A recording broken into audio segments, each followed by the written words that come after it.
Now, we all love our Nike sneakers, but the stock is a different story altogether. Let's take a look at the charts to see where we can go from here. So first, the good. You can see that despite the recent weakness, Nike is still in a long-term uptrend. So if Nike can hold this 105 support level, you can definitely make a case that it's forming an inverse head and shoulders on the daily chart, which is usually a sign of a trend reversal.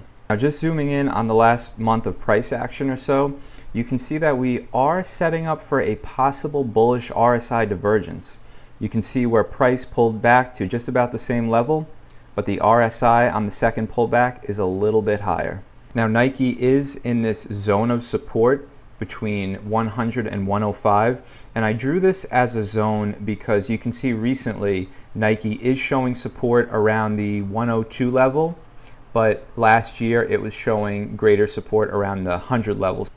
So now just backing out a little bit on the daily, you can see that it is forming this pennant pattern, which I guess is good because at least it's making a series of higher lows, but it's making a series of lower highs. So that definitely shows a little indecision in the market, which I'm going to talk about more in a minute. All right, now the bad.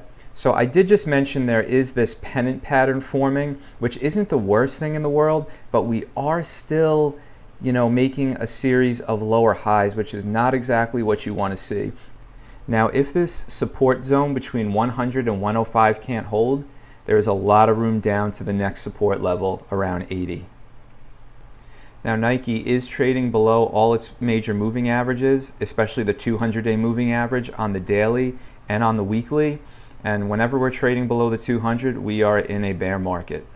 I mean, you can also make a case that it is forming a head and shoulders on the daily chart, which means that this downtrend could continue.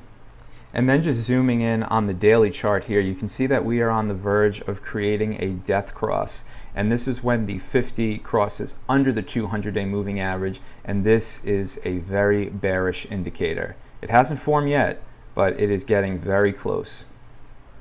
So what do we do with Nike here? Well, retail has been a tough sector to own this year, and I don't think there's any need to overcomplicate this. Lots of other sectors have been working, like housing, tech, airlines, industrials. Why don't we focus on buying those sectors on dips? And let's wait for Nike to maybe break its downtrend, have a good quarter or two, for China to show some strength, or even for it just to get above the 200-day moving average. So Nike is reporting earnings in September. Maybe if we're lucky, we can get a pullback down to 90, and I think that would just give a better risk reward to get long the stock.